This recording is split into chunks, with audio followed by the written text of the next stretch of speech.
A gente fala muito de nova vida em Cristo, de uma nova vida, é uma nova vida, a gente se converte, a gente tem uma nova vida.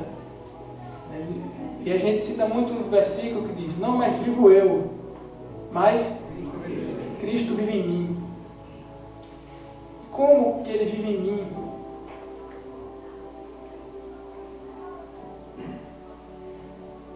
Através do Espírito Santo.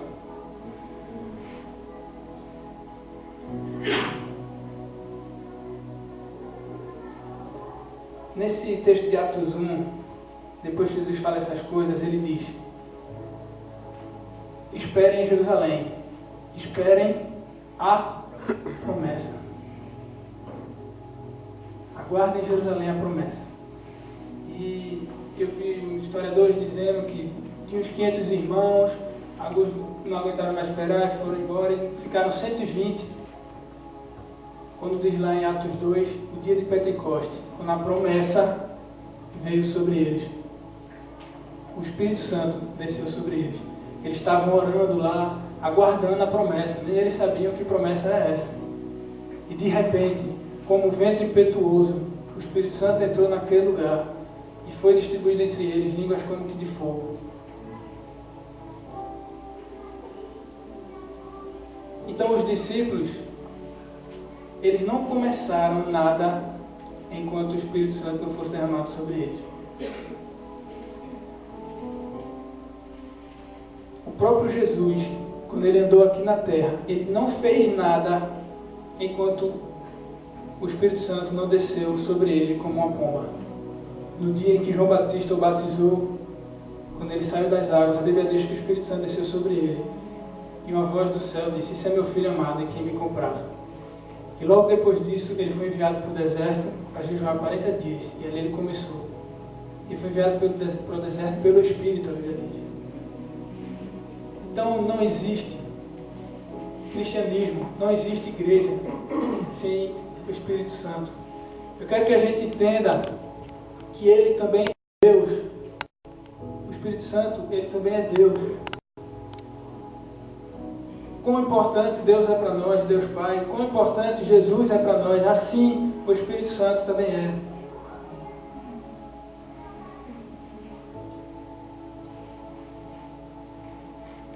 Em João 14, diz que uma vez a gente estava no culto e o pastor ele fez uma seguinte pergunta.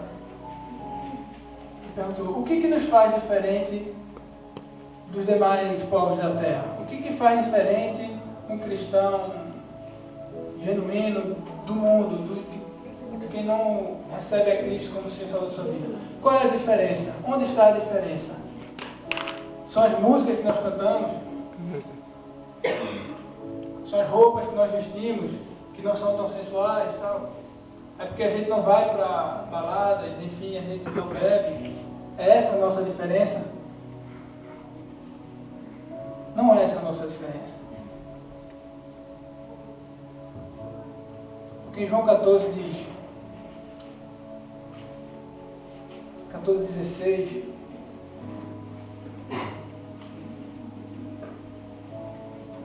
Jesus ele diz: eu rogarei ao Pai, e Ele vos dará o outro Consolador, a fim de que esteja para sempre convosco o Espírito da verdade, que o mundo não pode receber, porque não vê nem o conhece.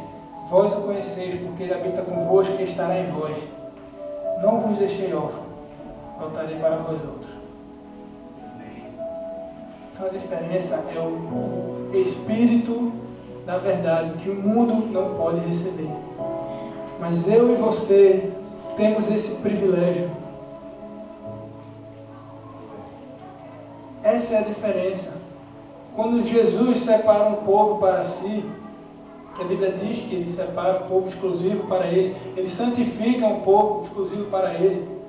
Qual é o sinal que Ele vai falar? É você, é você, é você. São as religiões? Não são. São aqueles que têm o selo do Espírito. Então Deus não divide entre batistas, assembleanos, católicos, Ele divide entre os que têm e os que não têm o seu Espírito. falar mais versículo para a gente ver sobre isso. Em João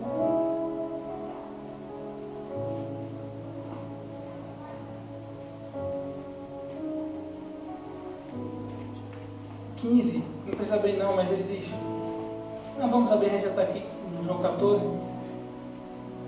João 15, versículo 26, ele diz, quando porém vier o Consolador que eu vos enviarei da parte do Pai, o Espírito da verdade, que dele procede, dará testemunho de mim, ele dará testemunho de mim, e vós também testemunhareis, porque estás comigo desde o princípio. Então o Espírito, a missão dele é dar testemunho da vida de Cristo. Ou seja, tudo o que Cristo fez, aquilo que eu falei aqui no início, estou repetindo, tudo o que Cristo fez está nele, no Espírito. Por isso que quando ele vier, ele dará testemunho de mim e vós também sereis meus testemunhos.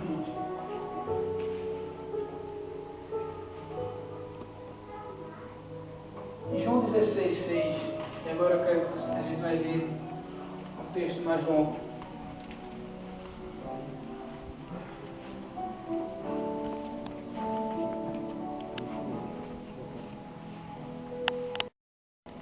Diz, pelo contrário, porque vos tenho dito estas coisas, a tristeza encheu o vosso coração.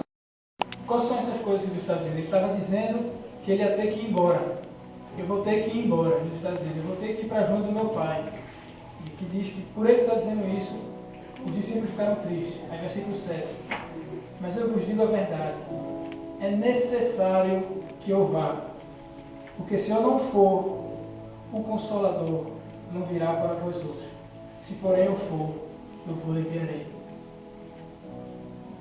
Olha só, Jesus, aquele que para a gente é o Rei dos Reis, o Senhor dos Senhores, aquele que está sentado sobre o trono de glória, sentado sobre os querubins, os serafins, que foi exaltado acima de tudo e de todos. Ele disse, eu tenho que ir embora, para que o outro Consolador possa vir.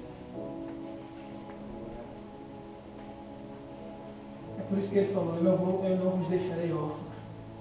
Quando ele subiu aos céus, ele não nos deixou órfãos, porque ele enviou outro Consolador para mim e para você.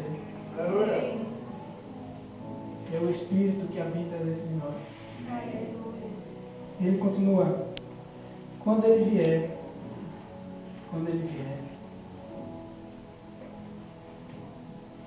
ele convencerá o mundo do pecado, da justiça e do juízo. Versículo 12. Tenho ainda muito que vos dizer, mas vós não podeis suportar agora.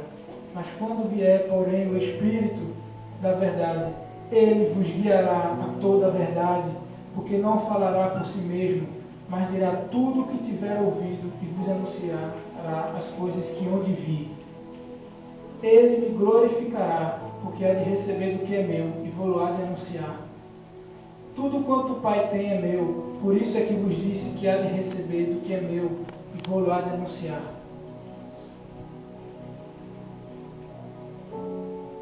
Então, mais uma importância que a gente vê aqui diz que ele nos guiará a toda a verdade.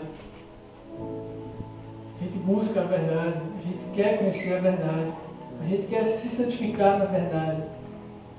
Você tem uma ferramenta aí dentro de você, o Espírito da verdade, que nos guiará a toda a verdade.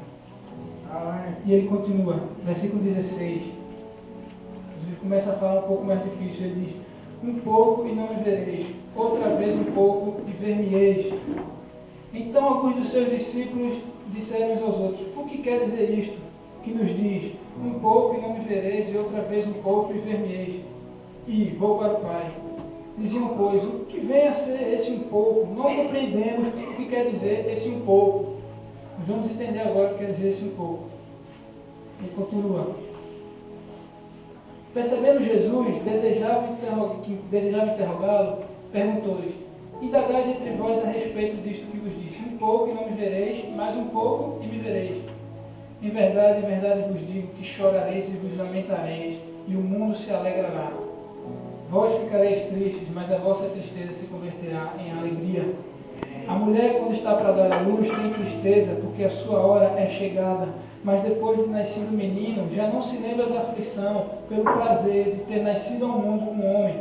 Assim também agora vós tendes tristeza, mas outra vez vos verei.